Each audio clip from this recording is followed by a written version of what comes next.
Bonjour à tous, bienvenue dans ce nouveau webinaire organisé par lepetitjournal.com, le journal des Français à l'étranger, votre quotidien en ligne. Je suis Hervé Hérault, le fondateur et le dirigeant de ce journal. Merci à tous pour vous être inscrits nombreux à ce webinaire organisé avec ESCP Business School sur la thématique comment se démarquer dans sa candidature à ESCP en tant que jeune expat. Donc j'imagine que vous êtes nombreux lycéens, parents de lycéens à vouloir vous informer aujourd'hui. On a la chance d'avoir avec nous Anne-Laure Galliano, qui est responsable du recrutement bachelor à l'ESCP Business School, qui va répondre à toutes vos questions, à toutes nos questions. On est parti pour à peu près une petite heure de webinaire, donc n'hésitez pas, posez bien vos questions. Il y a un petit onglet questions en bas à droite. Vous ne pouvez pas le rater. Donc, il y a une petite cartouche poser une nouvelle question. Donc, je vais vous mettre juste un petit bonjour. Hop. Voilà, donc déjà, dites-nous un petit peu où vous êtes les internautes. Est-ce que vous êtes en Asie et c'est le soir? Est-ce que vous êtes en Amérique du Nord et c'est tôt le matin, mais vous êtes très intéressé ou vous êtes levé tôt? Est-ce que vous êtes en Europe, en Afrique? Enfin voilà, faites-nous un petit coucou avec cet onglet questions et puis évidemment posez vos questions sur cette thématique, c'est très important. On a une heure ensemble pour y répondre. Ce webinaire sera également disponible en replay. Donc, sitôt la fin du webinaire, vous recevrez le lien du replay sur l'adresse mail avec laquelle vous vous êtes inscrit. Vous pourrez également le partager à vos camarades de lycée, vos copains, vos connaissances, à d'autres parents parce que il sera disponible, le lien du replay est disponible. Et puis, il y aura également un article dans les prochains jours sur lepetitjournal.com avec la vidéo YouTube. Donc, pareil, très facilement consultable. Donc, voilà, si vous ne pouvez pas assister à tout, puisqu'on est parti pour à peu près une heure en direct, vous ne raterez rien. Posez vite vos questions, mais vous pourrez revoir la dernière partie. Ou si vous voulez le faire connaître, évidemment, n'hésitez pas. Alors, on a Isabelle qui est dans l'Essonne après la Thaïlande. Bonjour Isabelle. Peut-être qu'on s'est connu Isabelle en Thaïlande, c'est possible. Bienvenue. Je vais d'abord te laisser la parole, Anne-Laure, pour te laisser te présenter, nous dire un petit peu qui tu es, puis nous représenter en quelques mots le SCP Business School, même si évidemment c'est une école très reconnue. Merci beaucoup Hervé. Donc, merci encore une fois de ton invitation pour ce webinaire. Je suis ravie d'être là. Bonjour à tous. Donc, comme l'a dit Hervé, moi je suis Anne-Laure Galliano. Je suis responsable du recrutement et de la promotion en France et à l'international pour le programme Bachelor in Management, donc le programme post-bac, qui va concerner du coup en majorité les lycéens qui préparent tout type de bac au final, d'où que vous veniez. Tout type de bac que vous prépariez, vous êtes évidemment éligible pour nous rejoindre sur le bachelor. Donc très rapidement, le SCP Business School, alors je pense que si vous êtes avec nous aujourd'hui, comme l'a dit Hervé, vous avez sans doute déjà entendu parler de notre école. Donc le SCP, on est une école très international puisqu'on a la chance d'avoir plusieurs campus en Europe. Donc moi, je suis sur le campus de Paris actuellement, mais on a aussi un campus à Londres, à Turin en Italie, à Madrid, à Berlin et à Varsovie. Donc pour le bachelor, ça va concerner les 5 campus que j'ai cités, sauf Varsovie pour l'instant. Et l'idée vraiment de la majorité de nos programmes de toute façon, c'est d'avoir un apprentissage très international où la langue de travail, ça va être pour la plupart des programmes l'anglais, ce qui est 100% le cas sur le bachelor, hein, ça on en reparlera tout à l'heure, mais voilà, c'est vraiment à la destination des étudiants qui souhaitent se plonger tout de suite après le bac dans des études internationales où la langue de travail sera l'anglais et aussi une très forte mobilité, puisque notamment le programme bachelor, ça va être 3 ans dans 3 pays. Donc voilà, pour vous décrire un petit peu les valeurs, la thématique de l'école et la grande ouverture sur l'international qu'on essaye de prôner. Le SCP est une très vieille école, on a plus de 200 ans d'existence, on est la plus vieille école de commerce du monde, toujours en activité. Donc voilà, on a un bateau qui a de l'expérience, de l'expertise et cette ouverture sur l'international. Et je serais ravie d'en parler avec vous et Hervé pendant une heure sur ce webinaire. Super. On va répondre évidemment à toutes les questions. Donc, les internautes, posez bien vos questions avec le petit onglet questions en bas à droite, la petite cartouche poser une nouvelle question. On va utiliser ça comme fil de chat. Hein, donc, partez bien là-dessus. Et puis, dites-nous un petit peu qui vous êtes et où vous êtes en quelques mots. Ça nous fera plaisir de faire un peu plus ample connaissance. On a une question alors, je n'ai pas le nom et le prénom, mais je vais dire les lettres NFC. Qui sommes ils sont à Londres et posent une question qui dit est-ce qu'il faut plutôt avoir un bac français ou un IB, donc le bac international? IB plutôt. On accepte les deux. Un IB. On accepte vraiment les deux. Il n'y a pas de différence dans le sens. Alors, c'est deux évidemment cursus différents. L'IB, j'ai envie de dire que ça préparera vraiment à un environnement très international, hein, de fait, puisque les cours seront déjà en anglais. On sera déjà dans un bain très très international. Donc, il n'y a aucun souci. On accueille pas mal d'étudiants IB sur le bachelor, mais de la même manière qu'on peut accueillir des étudiants qui font un bac français. Encore une fois, l'idée, c'est que le profil d'étudiants que nous, on recherche, c'est des étudiants qui vont vraiment être ouverts sur l'international et qui se projettent dans une formation enseignée 100% en anglais dès la première année. Donc après, c'est vraiment à l'étudiant de choisir quel bac lui correspondra le mieux sur le moment, mais il n'y a pas un bac qui sera privilégié plutôt que l'autre. Très bien. On a plusieurs questions des internautes qui vont arriver. On va toutes les prendre. Je voulais juste peut-être, Anne-Laure, avant qu'on réponde aux internautes, que tu nous précises le type de bachelor que vous proposez et qu'est-ce que c'est un BSc en fait? Oui, alors en effet, on propose un Bachelor of Management qui est un BSc, un Bachelor of Science pour le coup. Vous avez dû entendre aussi dans vos recherches le terme plutôt BBA. Donc nous, c'est un programme qui se fait en 3 ans, pas en 4 ans. C'est un programme de licence qui est visé par l'État. Ça, c'est très important aussi de regarder la reconnaissance des diplômes dans lesquels vous allez vous engager. Donc voilà, nous, on a les accréditations et le grade de licence. Donc ça, c'est important à souligner. Ça se fait en 3 ans, donc 3 ans dans 3 pays. Et Bachelor of Science, alors on fait une école d'ingénieur, hein, je vous rassure tout de suite, mais en effet, le curriculum d'un Bachelor of Science va être plus exigeant en termes de mathématiques. Donc, on va, nous, rechercher des profils qui sont à l'aise en mathématiques, qui sont à l'aise avec les chiffres. Alors, je tiens quand même à vous dire que même en BBA, vous devrez vous aurez des matières de finance, de compta, etc. Les chiffres, vous en débarrasserez pas totalement, même en BBA. Mais c'est vrai qu'en BSc, nous, on a un curriculum qui va être plus poussé. Vous aurez des cours de maths en anglais dès la première année, des cours de compta, de finance. On a le curriculum des matières. On va vous demander d'avoir quand même une certaine aisance en mathématiques, donc d'avoir un profil entre guillemets plus matheux que littéraire, si on peut dire. Voilà, c'est ça vraiment ce qui caractérise aussi notre bachelor. Très bien. On a justement une question d'Antoine qui, par rapport aux différents critères d'admissibilité, qui demande quelle est l'importance de la spécialité maths. Alors, je pense que tu as déjà en partie répondu parce que j'ai compris qu'il vaut mieux être porté un peu sur les maths. Et puis, peut-être tu pourras nous dire également à quel point les maths sont importantes dans le programme. Mais il demande également quelle est la moyenne nécessaire en maths. C'est-à-dire, est-ce que vraiment, je sais pas, il faut avoir un minimum au bac ou un minimum dans sa moyenne en première terminale pour espérer être admis? Alors, du coup, pour vraiment le bac français, où vous allez devoir faire le choix entre spécialité, option maths complémentaire, option maths experte, etc., c'est assez libre. On n'a pas de prérequis. On ne va pas accepter uniquement les étudiants qui sont en spécialité maths, par exemple.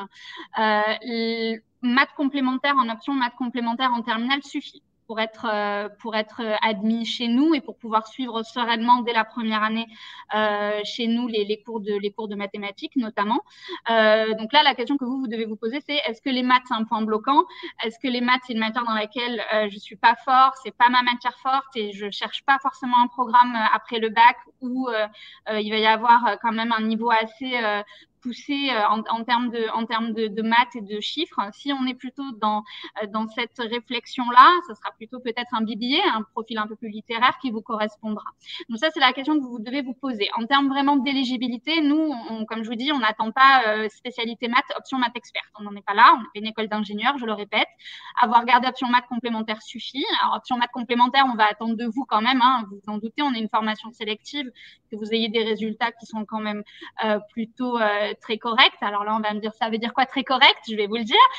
Ça entre 14 et 15 minimum de moyenne en option maths complémentaire. Encore une fois, les moyennes que je vous donne et les moyennes que je vais vous donner pendant le webinaire, ce sont pour vous donner une idée. On n'est pas sur du ferme dans le sens où si vous avez 13,50, vous n'allez pas être éliminé d'office. C'est pour vous donner un ordre d'idée du niveau qu'on demande et du type de profil qu'on peut accueillir chez nous. Ça, c'est vraiment très important. Pour la spécialité maths, si vous avez gardé la spécialité maths, avoir 10-11 de moyenne minimum, ce ne sera pas non plus un point bloquant en spécialité maths, parce qu'on sait que le niveau est très poussé. C'est pour préparer aussi aux prépa ingénieurs, aux écoles ingénieurs. Et je le répète, on n'est pas une école d'ingénieurs. Donc, on sait que la spécialité maths, ça va être quand même assez intensif. Donc, si vous êtes en première ou en seconde aujourd'hui et que vous nous écoutez, je le répète, on est une formation sélective. Prenez les spécialités, les options où vous avez les meilleurs résultats, là où vous savez que vous allez avoir le meilleur dossier. Si vous visez des formations sélectives par la suite en terminale, nous, on n'a pas un type de profil. On ne cherche pas que spécialité maths, spécialité SES avec option droit, par exemple. On est vraiment très ouvert là-dessus. Encore une fois, c'est le dossier, c'est votre motivation pour rejoindre une école de commerce, la nôtre en particulier, après. Mais l'idée, elle est là. Où est-ce que je vais avoir les meilleurs résultats? Est-ce que le programme correspond à mon profil? Est-ce que les maths, c'est pas un point bloquant? Oui, je suis bon en maths, mais je préfère le prendre en option maths complémentaire parce que j'aimerais bien plus creuser la SES ou telle autre matière, telle autre matière. Il y a vraiment... C'est à vous de voir. Choisissez ce qui vous attire le plus et là où vous savez que vous allez avoir le meilleur dossier à présenter pour ces écoles. D'accord. Merci Anne-Laure. On a deux questions qui concernent un peu, c'est un peu la même chose, mais concernant l'IB, le baccalauréat international. Sandra qui est à Manille et qui demande quelles sont les classes, donc les matières, je pense que vous recherchez au niveau supérieur et au niveau standard de l'IB. Et Capucine qui dit, je fais un IB, est-ce que vous avez des matières requises? Donc j'imagine que c'est à peu près équivalent, mais bon, comme le format est un petit peu différent, sur quoi vous vous appuyez essentiellement? Alors, ça va être les maths aussi qu'on va regarder pour le coup. On accepte tout type de mathématiques, que ce soit high level ou standard level. Ça, il y aura pas de souci. Encore une fois, les prérequis vont être les mêmes. Avoir le meilleur dossier possible, avoir les meilleurs expected grades possibles dans l'IB, avoir gardé les maths, être à l'aise dans cette matière. Ça, c'est ce qu'on va regarder, mais c'est vraiment basé c'est vraiment le même principe que ce que je viens d'expliquer pour le bac français. Prenez les matières dans lesquelles vous savez que vous allez avoir les meilleures notes, celles qui, entre guillemets, vous plaisent le plus, où vous allez avoir les meilleurs résultats. Avec les mathématiques, si possible, évidemment, ça sera quand même très, très apprécié en IB que vous ayez gardé les mathématiques, que ce soit en high level ou en standard level. OK. Est-ce que... tu l'as dit, l'anglais, les cours sont en anglais, mais du coup, est-ce que vous demandez des certifications, je pense au TOEFL ou à d'autres types de certifications pour être admissible? En effet. Donc, pour tous les étudiants qui sont dans un cursus non anglophone au lycée, donc si vous êtes en IB, que vous avez un cursus déjà enseigné à très grande majorité en anglais, vous serez exempté de nous présenter un test. Par contre, pour tous les étudiants qui font un bac français ou un bac plus local qui ne serait pas enseigné en anglais, on va vous demander un test au moment, si vous êtes admis, vous n'êtes pas obligé de l'avoir au moment où vous candidatez. Si vous êtes admis, vous aurez un délai pour nous le présenter. Donc, on accepte soit le TOEFL avec un minimum de 90 sur 120, soit l'IELTS avec un minimum de 6,5 sur 9, soit le Cambridge Advanced, le CAE avec un niveau C1, donc 180 points minimum. Donc, parmi ces trois-là, vous avez encore un petit peu de temps si vous envisagez nous rejoindre l'année prochaine ou dans 2 ans pour le préparer. Mais oui, ce sera un prérequis et si vous êtes admis, vous serez admis à la condition de nous fournir ce test d'anglais. C'est pas pour vous embêter, je le répète, comme l'a dit Hervé, dès la première année, tout est en anglais. Nous, on veut être sûr, avoir la certitude que vous allez pas rencontrer de difficultés au niveau de l'apprentissage. Toujours un temps d'adaptation, forcément, c'est tout nouveau, ça, ce sera tout le monde pareil. Mais on veut être sûr déjà que vous avez le niveau minimum requis en anglais pour pouvoir commencer sereinement le programme. Ouais, donc il faut se préparer, hein, vous avez entendu les internautes. Allez, continuez à poser vos questions. Moi, j'aimerais qu'on réponde à Nadège. Alors, elle est à Manille également, elle en programme IB, Bachelor International. Alors, après, on va aborder le point du recrutement sur Parcoursup ou pas, mais elle pose des questions par rapport, une fois de plus, aux matières et aux notes. Donc, elle dit, est-ce qu'il faut maths, HL, SL, Application or Analysis, et quelle note pour IB en GPA? Alors, je pense que tu vas nous décoder un petit peu tout ça aussi, mais si tu peux répondre à Nadège, ça serait, je suis preneur. Il n'y a pas de souci. Alors, donc, comme je l'ai dit, pour les maths, que ce soit application ou analysis, on prend les deux. Il n'y a pas de souci. Ça, c'est vraiment le choix de l'étudiant. On n'a pas de prérequis là-dessus. HL, donc higher level ou standard level, comme je l'expliquais, c'est pareil. Il n'y a pas de, c'est vraiment comme vous voulez, de la même manière que pour les bacs français, option, spécialité un peu plus poussée, un peu moins poussée. On va accepter les deux. Alors évidemment, c'est toujours pareil, un peu moins poussé, mais on va attendre quand même que vous ayez de meilleures notes, puisque le curriculum est entre guillemets un peu plus light que pour du high level, si on prend l'IB, de la même manière pour la spécialité en bac français. Donc voilà, en tout cas, il faut avoir les maths. Donc, celle que vous voulez, au niveau que vous voulez. Mais vous, la question que vous devez vous poser, c'est est-ce que les maths, c'est quelque chose, encore une fois, est-ce que c'est un point bloquant? Est-ce que je me projette d'en faire l'année prochaine? C'est ça qu'il faut que vous vous posiez.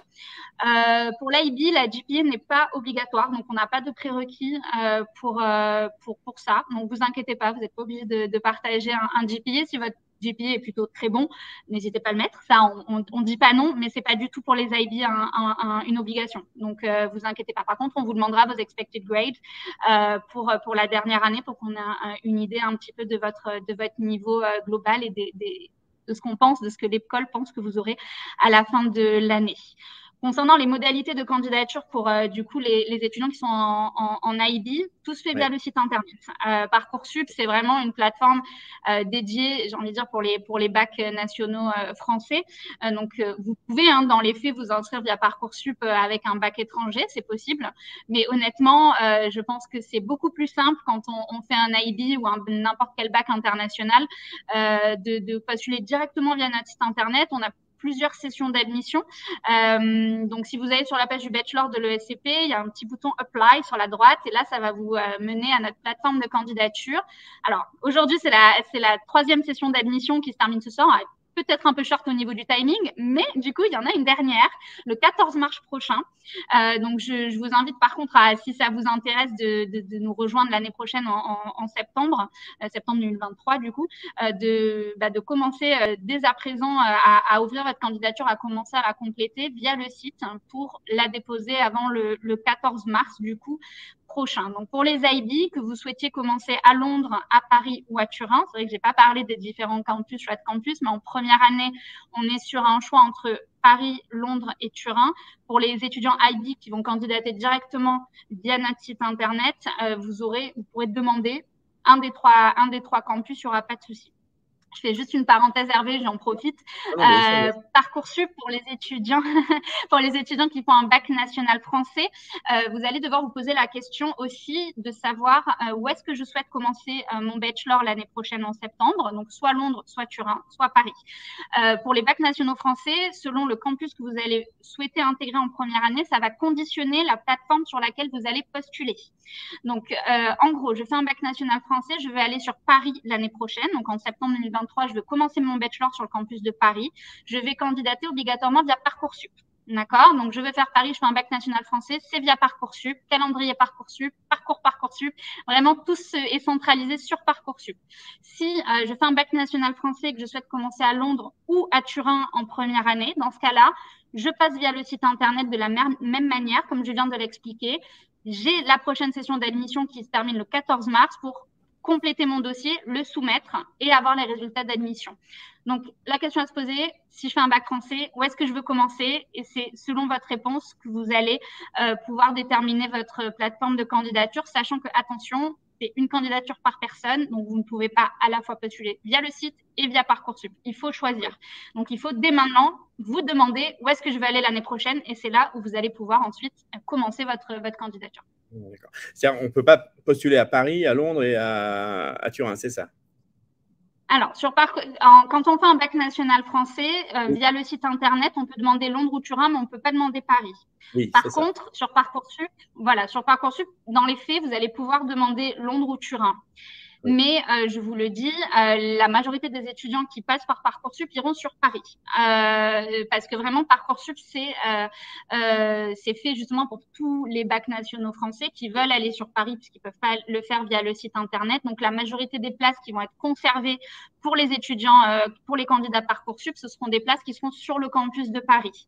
Donc, voilà. Donc, encore une fois, si Londres, c'est votre premier choix ou Turin, c'est votre absolu premier choix et que vous faites un bac national français, Vous ne vous posez pas de questions. Vous passez par le site internet pour être sûr d'être admis, si vous êtes admis, d'aller sur Londres ou Turin. Voilà. Donc, si j'ai bien compris, c'est mi-mars, quasiment dans les deux cas, d'ailleurs, Parcoursup et hors Parcoursup. C'est ça, hein, donc il faut se dépêcher, les internautes. Et ensuite, on a la réponse à peu près dans combien de temps après? Alors, Parcoursup, tout est géré, c'est le calendrier Parcoursup qu'on suit, hein, donc ça, il n'y a pas trop de suspense là-dessus. Donc, à partir de début avril, quand vous aurez soumis vos vœux, on va étudier vos dossiers. Vous serez invité à passer un entretien oral de motivation qui se fera en ligne entre la mi-avril et début mai. Et ensuite, le 1er juin, vous aurez vos résultats avec tous vos autres vœux Parcoursup. Donc ça, c'est pour le calendrier Parcoursup. Via le site internet, on est sur des délais un petit peu plus resserrés, on va dire. Là, si on prend la session qui est en cours et qui se termine ce soir, donc le 14 février, ce soir, on a la deadline, on va étudier vos dossiers. Vous aurez des résultats d'admissibilité d'ici la fin de la semaine, début de semaine prochaine. Si vous êtes admissible, il y aura un entretien oral de motivation qui en général se fait le mercredi. Donc là, le mercredi qui arrive et ensuite le mercredi suivant, parce que je pense qu'on va avoir pas mal de monde à cette session. Donc on va étaler ça sur 2 mercredis à venir. Et après que vous ayez passé l'oral, il faut compter sous 2 à 3 semaines maximum pour avoir vos résultats d'admission. Donc ça se fait beaucoup plus vite que sur Parcoursup. D'accord, très bien. Allez, on va repréciser une dernière fois parce que Florence nous demande avec un IB, où peut-on aller en première année? Londres, Paris, Turin, Berlin, Madrid. Alors, oula. Donc, avec l'IB, on candidate directement via le site internet et on a le choix en première année entre Londres, Turin et Paris. Chaque année, en fait, vous allez avoir le choix entre 3 campus. Donc, pendant votre candidature, on va vous demander de choisir les campus de première et deuxième année. Où est-ce que vous voulez aller en première et deuxième année? Donc, première année, Londres, Paris, Turin. Deuxième année, vous avez le choix entre Turin, Paris et Madrid. Turin en deuxième année, tout est en anglais, il n'y a pas de prérequis d'italien. Paris en deuxième année, tout est en anglais, ça fait un cours en français au deuxième semestre, qui ne devrait pas être un souci si vous nous écoutez aujourd'hui. Madrid, on va être sur le même modèle, tout est en anglais, ça fait un cours en espagnol au second semestre. Ce qui veut dire qu'on va vous demander, pour être éligible à aller étudier à Madrid en deuxième année, ce qu'on appelle un niveau B1, donc un niveau intermédiaire. Concrètement, c'est quoi? Avoir fait de l'espagnol en LV2 jusqu'à la fin du lycée. C'est ce qui va vous sanctionner un niveau B1 et qui sera obligatoire à avoir pour pouvoir être attribué au campus de Madrid en deuxième année. Ensuite, ce sera à la fin de la première année du bachelor, une fois que vous serez déjà étudiant, fin de première année du bachelor, où là, vous allez pouvoir vous projeter en troisième année et que vous aurez le choix du coup entre les différents campus qu'on peut proposer. Donc Berlin, Paris, où il y a un système d'alternance, d'apprentissage ou de stage alterné, très spécifique à Paris pour le coup. Ensuite, on aura Londres et petite nouveauté, un peu work in progress, on va ouvrir aussi Turin et Madrid avec Londres également. Donc, ça sera à la fin de la première année que vous choisirez votre campus de troisième année, pour vous donner un petit peu l'idée de comment vous pouvez vous projeter. Chaque année, vous aurez des choix à faire. Bon, mais ça fait voyager, c'est super. Merci beaucoup. On va répondre à... Ouais. Teresa a une question, elle demande, est-ce que le nouveau baccalauréat français international serait plus apprécié dans un dossier d'admission que le bac classique à matière équivalente? Alors, encore une fois, si vous voulez le faire, moi, je ne vois pas du tout d'inconvénient, au contraire, puisque vous êtes déjà un petit peu immergé dans des matières en anglais. Vous avez ce profil international du fait de votre bac. Donc, c'est quelque chose que nous, on apprécie. Encore une fois, ce n'est pas une obligation, mais c'est quelque chose qui est vraiment très apprécié. Et en plus, ça vous donne l'exemption pour nous présenter le TOEFL, l'IELTS ou le Cambridge Advanced, si vous choisissez la section BFI, donc nouveau OIB.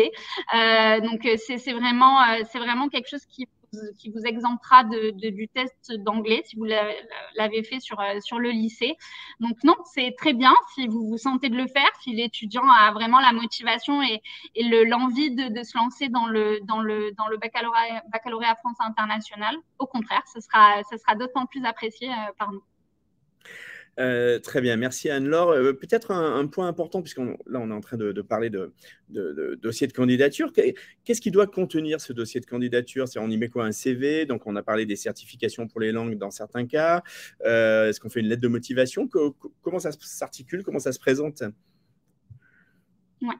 Alors du coup, nous, quand on va étudier un dossier de candidature, on va regarder vraiment deux éléments. Il y a deux parties. La première partie, évidemment, vous vous en doutez, c'est le côté scolaire.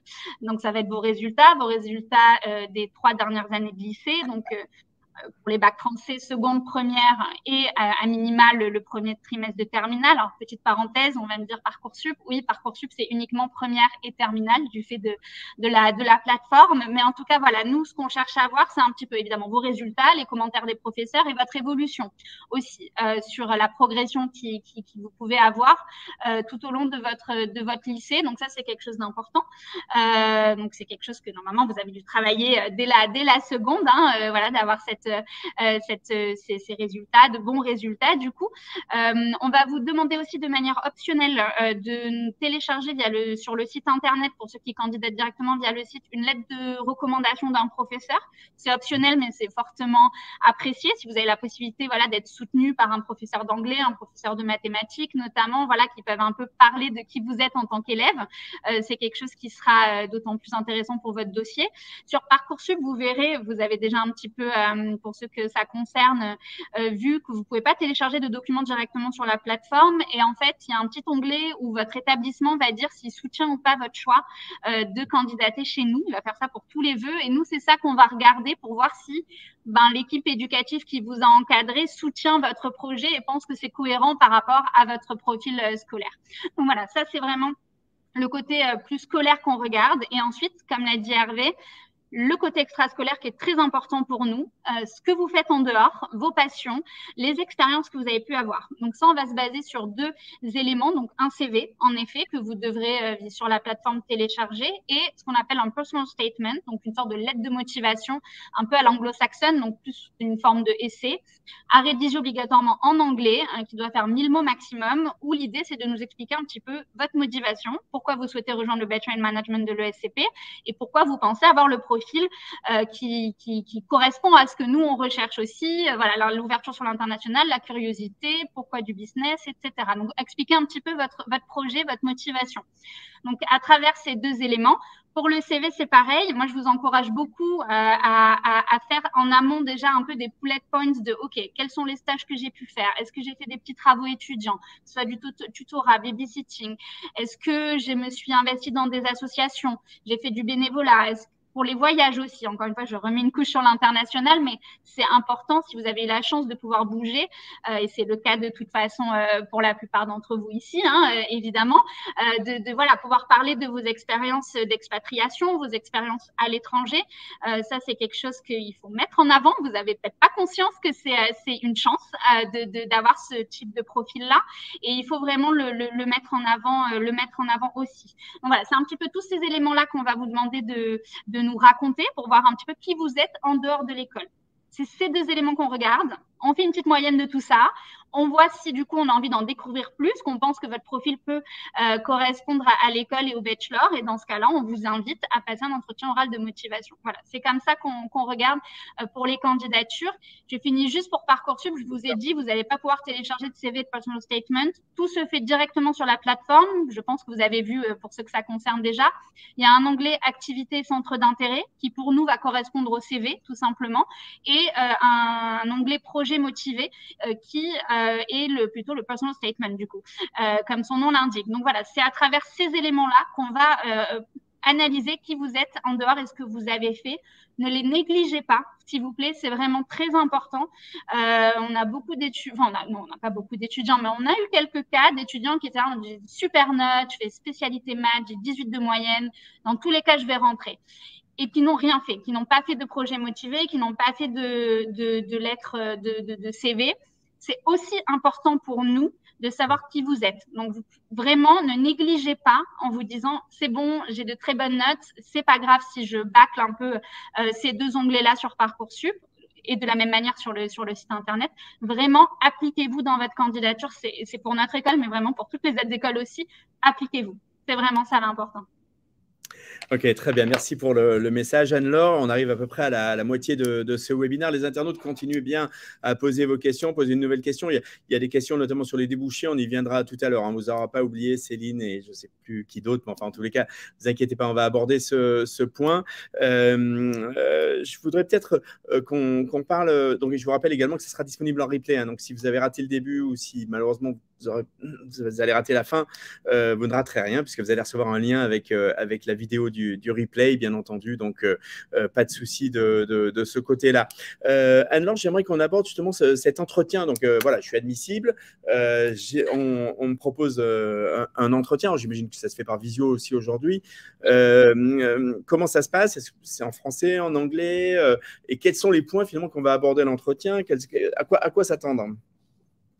Alors, là, pour le coup, ça se passe vraiment de la même façon que vous passez par Parcoursup ou pour le site Internet. Ça va être un entretien oral en ligne, en effet, via Zoom. Donc, il y aura pas de différence, c'est tout le monde pareil. Ça par une vingtaine de minutes environ, vous serez en face d'un jury de 2 personnes de l'ESCP, généralement un professeur et quelqu'un du staff, dans le sens directrice des études, directrice académique, etc. Donc, ce type de profil-là. Il faut vraiment être conscient qu'on n'est pas là pour vous piéger. On n'est pas là, c'est pas pour tester vos connaissances en finance, en business ou quoi que ce soit. On est là pour vous apprendre ça. Nous, ce qu'on va chercher à savoir dans l'entretien de motivation, comme son nom l'indique déjà, votre motivation, à rejoindre l'école. Qu'est-ce que vous attendez du programme? Est-ce que vous avez bien compris le programme aussi? 3 ans dans 3 pays, c'est pas forcément, ça correspond pas forcément à tout le monde d'avoir cette mobilité, de devoir chaque année changer de culture, se réinstaller dans un nouveau pays. Nous, on veut un petit peu, s'assurer que vous avez bien compris, voir aussi, encore une fois, ce que vous avez pu faire en dehors et comment vous arrivez à expliquer, à approfondir les choses.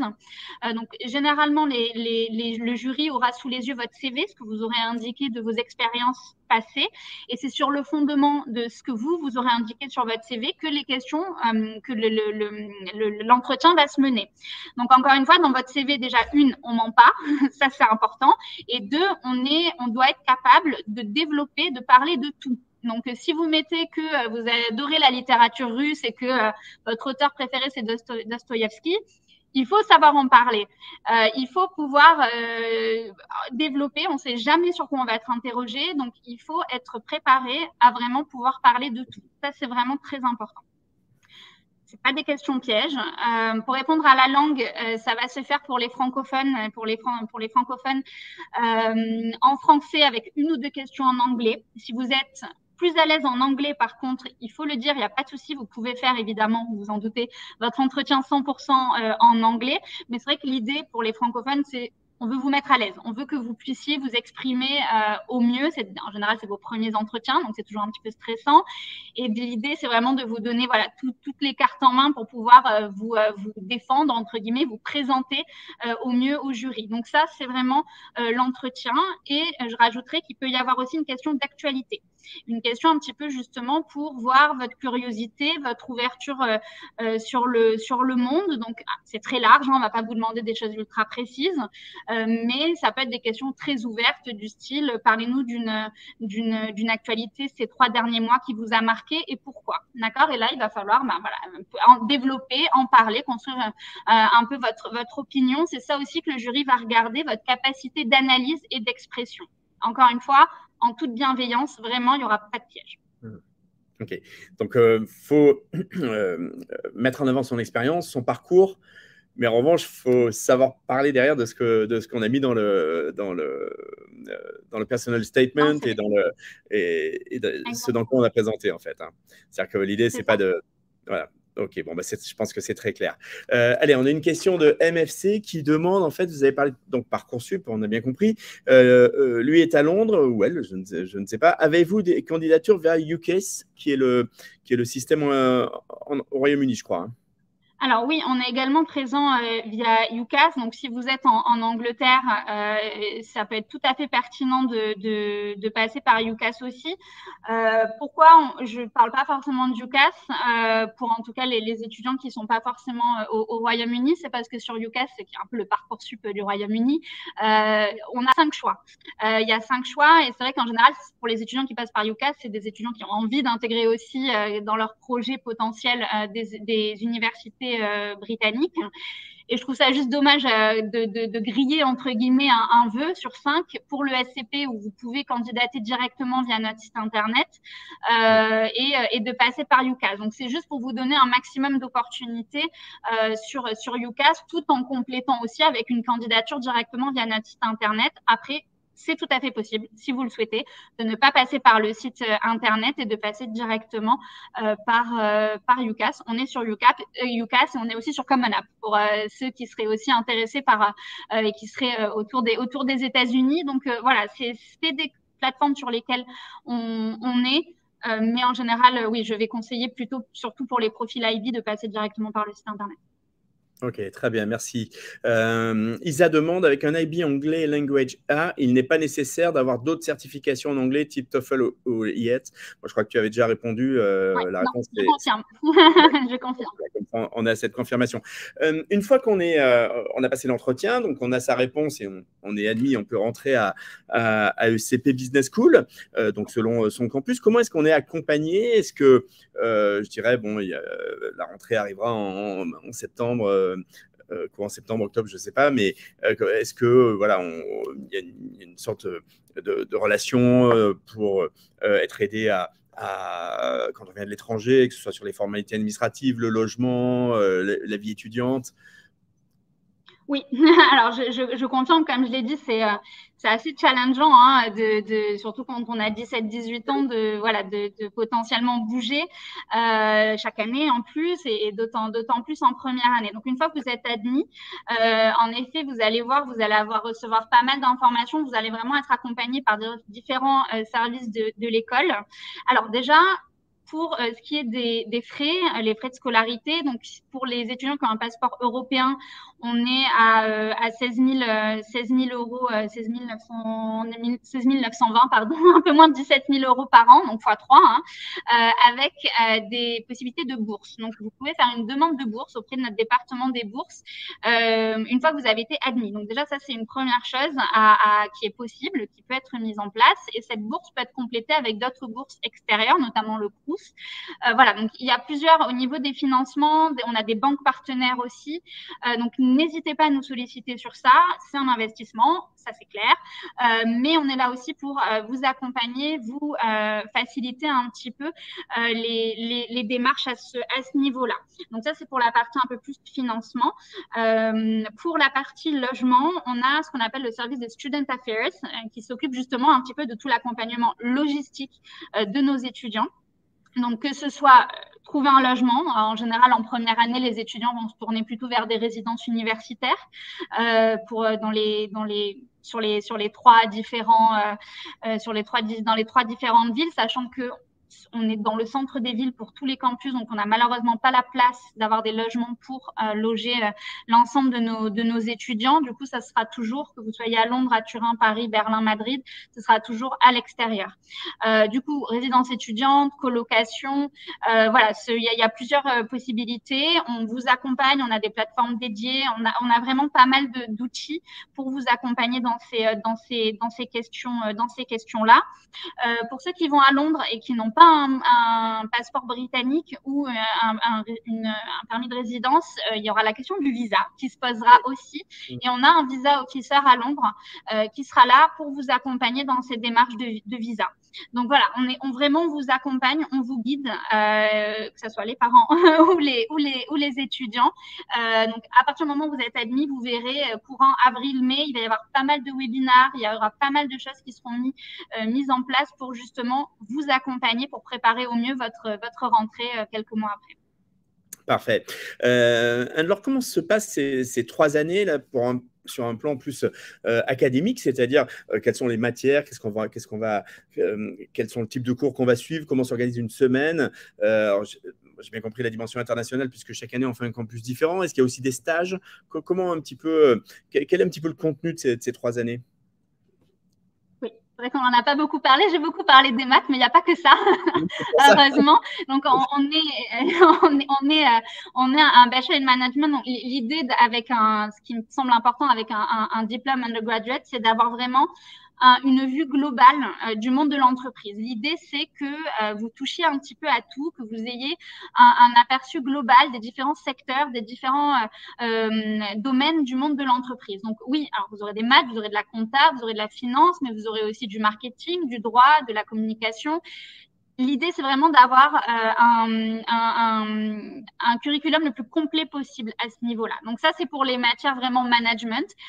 Ça sera complété aussi avec des modules un peu plus sciences humaines qu'on appelle liberal arts. Donc ça va être relations internationales, psychologie, sociologie, des cours d'interculturalité aussi, puisque l'idée, c'est qu'à la fin des 3 années, vous soyez opérationnel si vous le souhaitez pour travailler en entreprise n'importe où dans le monde. Donc il y a vraiment aussi cet aspect un peu soft skills, comment je m'intègre dans une entreprise, comment je travaille en entreprise, en équipe, etc. Donc ça, c'est vraiment très important et ça fait partie intégrante de vos apprentissages. Donc ça va être le côté un peu plus théorique, j'ai envie de dire, même si vous avez compris on était vraiment dans une approche pratique. On a, si vous voulez, les modules, les gros modules, ce qu'on appelle les core modules, donc ça va être finance, économie, microéconomie, etc., sont divisés en général en 2. Donc vous avez ce qu'on peut appeler le cours magistral, le lecture, donc un peu le cours magistral où le professeur présente les notions théoriques pour que vous ayez un petit peu tout cet apprentissage théorique. Et ensuite, il y a 2 heures qui sont consacrées à ce qu'on va appeler les travaux dirigés, ce qu'on appelle les seminars, qui sont pour le coup beaucoup plus, déjà en plus petits effectifs. On est sur une 30aine d'étudiants, comme vous pouvez connaître au lycée, avec le professeur. Et l'idée là, ça va être de faire des études de cas, de pouvoir répondre aux questions de ce qui n'aurait pas été compris, etc. Donc, on est vraiment dans une approche concrète, une approche pratique. Si, évidemment, l'avantage de l'école de commerce, c'est un accompagnement aussi dans les apprentissages beaucoup plus individuels que ce qu'on peut avoir à la fac, notamment. Donc, les professeurs connaissent les prénoms de nos étudiants. Et vous êtes dans des petits groupes, des petits effectifs, et il y a vraiment ce suivi beaucoup plus personnalisé. Donc ça, c'est pour la partie un peu théorique sur le campus. Et vous avez aussi la partie pratique pure, j'ai envie de dire, puisque l'idée, c'est toujours que vous ayez un pied dans le monde de l'entreprise. C'est toujours de connecter ce que vous apprenez à l'école et que vous puissiez l'appliquer de manière concrète dans des situations réelles. Donc, ça passe à travers les stages. Pour valider votre programme bachelor, vous devrez avoir validé au moins 20 semaines de stage, minimum, 20 semaines de stage. Première année, il est optionnel. Je recommande fortement, mais optionnel. Deuxième et troisième année, il sera obligatoire, par contre. Donc voilà, donc il y a vraiment tout cet aspect-là. Il y a pas mal de projets de groupe. Il faut aimer travailler en équipe. Il faut être assez sociable, comme je dis aussi très très très souvent, parce qu'il y a des présentations, il y a des projets de groupe. Il faut avoir cette curiosité, cette ouverture.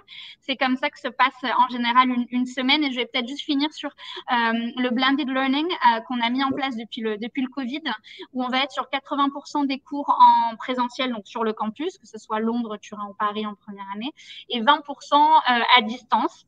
C'est 20% de cours, quand je vous ai expliqué pour les core modules, les cours où il y avait lectures et seminars. Donc, les lectures, c'était nos cours qui étaient en amphithéâtre. Vous étiez autour de 80 étudiants.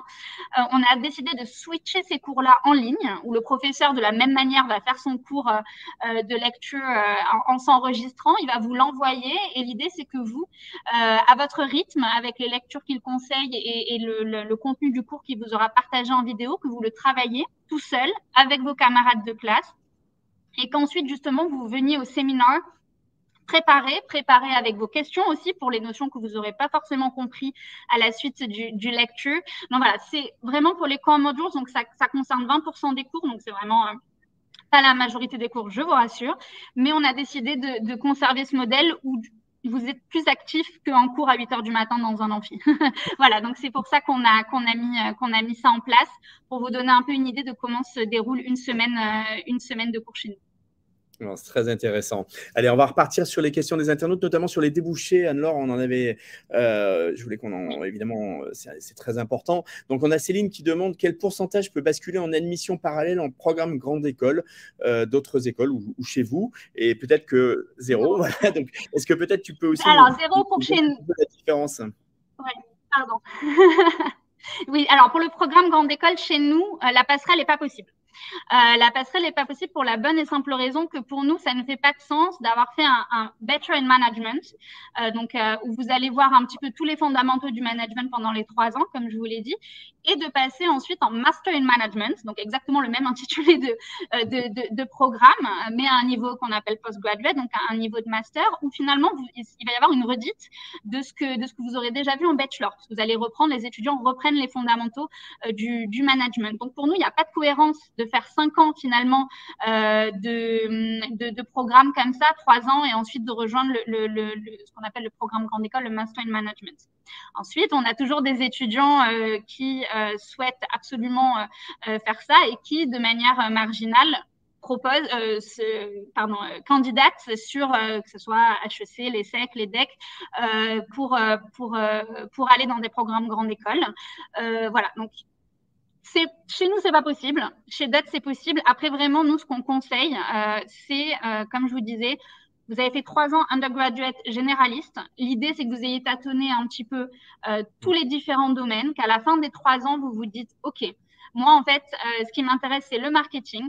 Donc, soit je commence à gagner en expérience professionnelle et je vais commencer à travailler pendant quelques années dans ce secteur-là.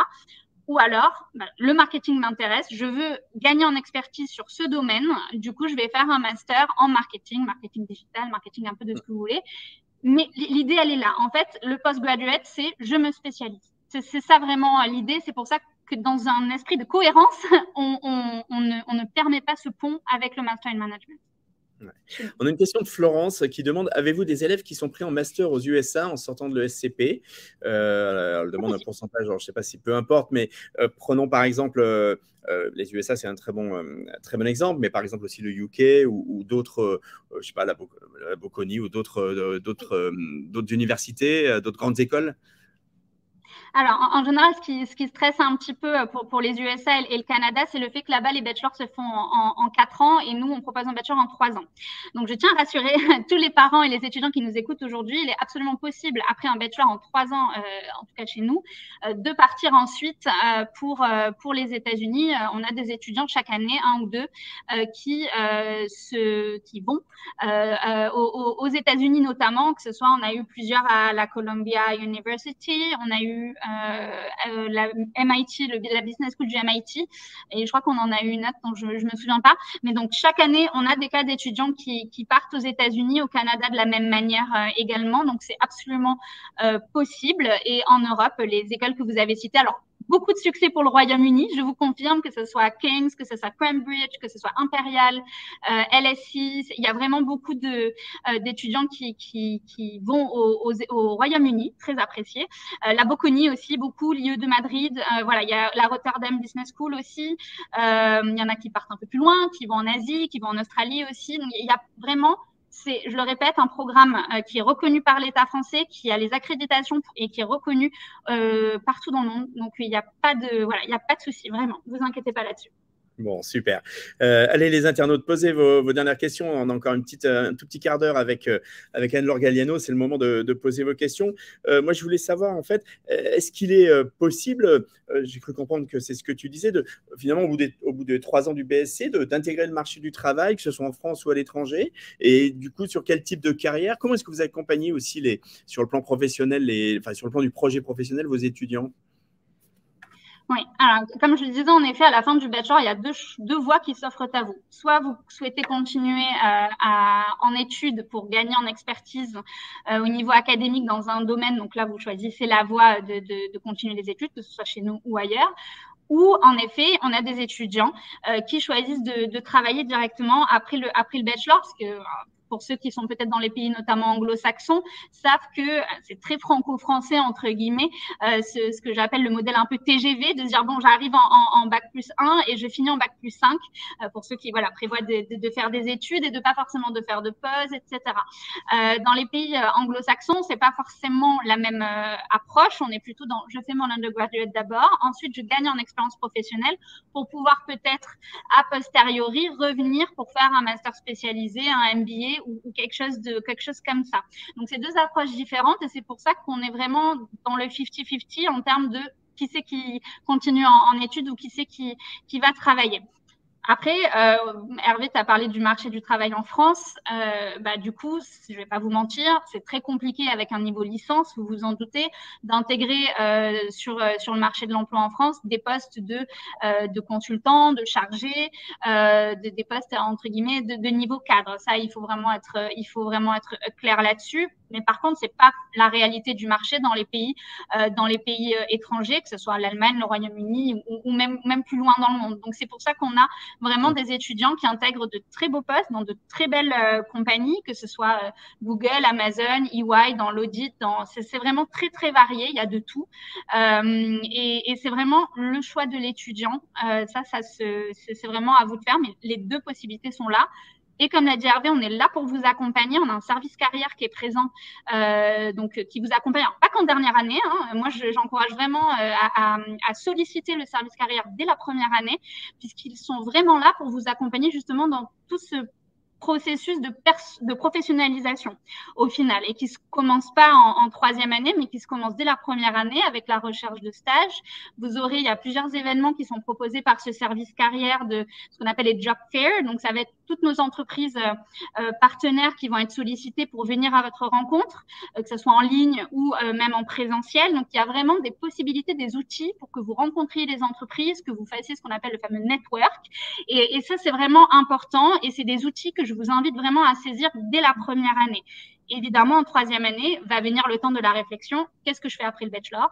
Est-ce que je commence à travailler? Est-ce que je continue en études en master? Et là, on sera là aussi pour un petit peu déblayer le terrain et vous accompagner dans vos projets et dans vos recherches. Alors, dans ce cadre-là, j'imagine qu'un des gros points forts de l'ESCP, c'est également son réseau d'alumni. Aussi, évidemment. On a 200 ans, ils sont pas tous en vie encore, les alumni depuis 200 ans, mais on a un très fort réseau alumni. Ça serait c'est quelque chose, c'est un peu une famille. Quand vous intégrez une école de commerce, il y a vraiment ce réseau alumni-là qui vous accompagne, qui est présent un petit peu partout dans le monde. Donc, c'est ça qui est intéressant aussi. Vous sortez du bachelor et vous voulez vous lancer au Brésil, en Chine, en Australie. Vous allez pouvoir contacter, prendre conseil, vous appuyer sur des anciens de l'ESCP pour pouvoir justement aborder cet après-bachelor. Donc, ça, c'est vraiment aussi un réseau dans lequel vous allez rentrer après votre programme et qui est vraiment source de beaucoup de beaucoup d'opportunités. Donc, c'est vraiment quelque chose que vous devez prendre aussi. Parfait. Allez, on a quasiment la même question en même temps de MFC et de Florence qui demande, en fait, une fois que vous avez été accepté, combien de temps avez-vous pour accepter ou refuser l'offre? Ou MFC demande, mais ça veut dire la même chose, et combien de temps a-t-on pour se décider et valider l'inscription? Alors, ça va dépendre des plateformes de candidature. Sur Parcoursup, du coup, comme je dis, on est vraiment très pieds et poings liés par rapport au format de la candidate de la plateforme. Donc, à partir du moment où vous allez recevoir les vœux, donc le 1er juin, vos résultats, vous aurez quelques jours pour vous décider. Alors, vous pouvez mettre un oui conditionnel si vous attendez une autre réponse qui vous fera pas perdre tout de suite le SCP. Mais c'est vrai qu'il va falloir être assez réactif quand même et vous aurez pas beaucoup de temps pour vous décider. Donc ça c'est vraiment Parcoursup. Ensuite, via le site internet, à partir du moment où vous avez les résultats, vous avez environ 2 semaines, entre 2 et 3 semaines pour réfléchir et du coup sécuriser votre place pour la rentrée prochaine. Donc sécuriser votre place, concrètement, ça veut dire quoi? Ça veut dire que vous vous engagez avec un acompte de 2 500 €. Du coup, dire je veux confirmer, je veux sécuriser ma place pour les campus de Londres en première année et Turin en deuxième année, par exemple. Donc voilà, c'est comme ça que ça se passe. Encore une fois, comme je dis toujours, communication is key. Donc, si vous avez besoin de plus de temps pour X ou Y raison, si vous souhaitez demander un délai supplémentaire pour prendre un peu plus de temps de réflexion, il ne faut pas hésiter à nous le dire. C'est possible, mais il faut nous en parler. Voilà, c'est juste ça. Donc, dans les faits, vous avez 2-3 semaines via le site Internet pour vous positionner.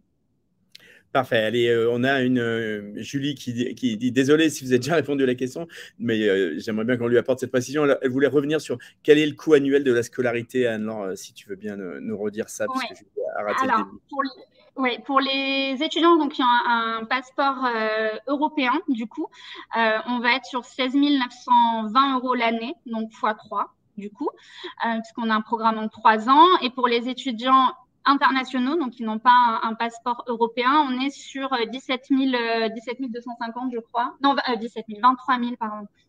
23 250 € l'année.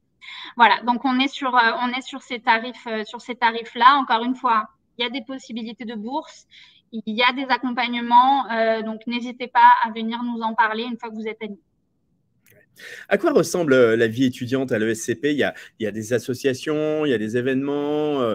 On propose aux étudiants de rejoindre des associations étudiantes qui font du bénévolat ou du sport, je ne sais pas. Oui, très important. Oui, en effet, on encourage vraiment une vie étudiante au sein de l'école, sur tous les campus. Déjà, encore une fois, on parlait de l'importance du réseau tout à l'heure. De s'investir dans une association, c'est aussi le moment de rencontrer d'autres étudiants de différents programmes, de nouer de nouvelles amitiés. Donc ça, c'est déjà quelque chose au niveau humain qu'on encourage. C'est aussi important, je le dis, hein, quand je vous ai parlé de la candidature tout à l'heure, on recherche des étudiants qui sont passionnés, qui sont investis, qui sont dynamiques. Donc, c'est quelque chose d'important pour nous que vous puissiez avoir l'opportunité de vous investir, que ce soit dans des associations de débat, dans des associations cuisine, photo, théâtre, enfin vraiment tout ce qui peut vous intéresser. Il y a vraiment un large choix, vous verrez. C'est assez vaste, mais oui, on vous encourage vraiment. Et pareil pour le sport, on a un bureau des sports sur chacun des campus avec une offre de sport assez variée. Donc, que ce soit pour continuer un sport que vous pratiquez déjà ou pour en commencer un nouveau, c'est vraiment quelque chose aussi qu'on encourage. Il y a toujours une demi-journée dans la semaine où vous n'avez pas cours. Et justement, l'idée, c'est que vous puissiez utiliser ce temps pour vous investir dans des assos, dans du sport. Donc, c'est vraiment, ça fait partie aussi de la vie étudiante qu'on veut apporter à nos élèves. Parfait. On a une dernière petite question d'internaute avant de clôturer, de passer au mot de la fin, de conclure ce webinaire. Isabelle demande pour le TOEFL IBT, demandez-vous 90% comme pour le TOEFL? Alors oui, c'est 90%. quoi qu'il arrive, oui, ce sera 90%. Voilà. C'est 90%, super. Merci beaucoup les internautes, merci Anne-Laure. Moi, j'aimerais en mot de conclusion, peut-être Anne-Laure, que tu redises peut-être pourquoi, selon toi, ce Bachelor in Management, ce BSc de l'ESCP Business School, il correspond quand même particulièrement bien à ces jeunes expatriés. Oui, en effet Hervé, c'est vraiment, je pense, un programme qui va être un petit peu dans la continuité de ce que vous connaissez déjà, à savoir de l'international, à savoir de l'expatriation. Forcément, vous avez bien compris, 3 ans dans 3 pays. C'est quelque chose que vous connaissez déjà, d'avoir ce contact, j'imagine, avec différentes nationalités, avec quand même une présence, même si vous êtes en structure française, une présence un petit peu de l'anglais déjà dans vos vies pour la plupart d'entre vous. Donc, la plupart des étudiants qui viennent de l'étranger, que ce soit donc les Français qui viennent de l'étranger, qui soient en IB ou en bac français, ont déjà un petit peu ce mindset, j'ai envie de dire, de l'international, de l'ouverture. Et voilà, donc c'est vraiment le profil que vous avez construit de par cette ouverture que vos parents ont eu la chance de pouvoir vous offrir. C'est quelque chose qui va vous servir, c'est un bagage, vous en rendez pas forcément compte parce que vous avez toujours grandi dedans, mais c'est quelque chose de vraiment exceptionnel qu'il faut mettre en valeur et qui vraiment va vous être utile et être dans la continuité. Le programme sera vraiment dans la continuité de ce mindset-là, de ces valeurs-là d'ouverture, de travailler en commun avec des nationalités très différentes. Et voilà, si vous vous reconnaissez là-dedans, que vous avez envie de continuer dans ce parcours-là, c'est vraiment un programme, je pense, qui peut vous correspondre et dans lequel vous allez pouvoir vous épanouir. Parfait. Bah, écoute, merci beaucoup Anne-Laure. Anne-Laure Galliano, responsable du recrutement au Bachelor à ESCP Business School, notre partenaire, qui a animé avec brio, comme d'habitude, ce webinaire autour de comment se démarquer dans sa candidature à ESCP en tant que jeune expat. Vous avez bien noté que vous avez jusqu'à mi-mars, hein, donc il ne faut pas tarder les internautes pour candidater, que ce soit sur Parcoursup ou en direct sur le site de l'ESCP Business School. Je vous rappelle que ce webinaire sera disponible en replay dans quelques minutes, donc vous recevrez un email avec le lien. Vous pouvez également le partager, le faire connaître. Il y aura un article dans le petitjournal.com, votre journal, dans les prochains jours avec la vidéo YouTube, donc également très facile à partager. Merci à tous pour votre écoute, vos questions, et puis je vous souhaite une bonne journée, une bonne soirée. À très bientôt pour un autre webinaire. À très bientôt Anne-Laure. Merci beaucoup. Merci beaucoup Hervé, merci à tous, à bientôt.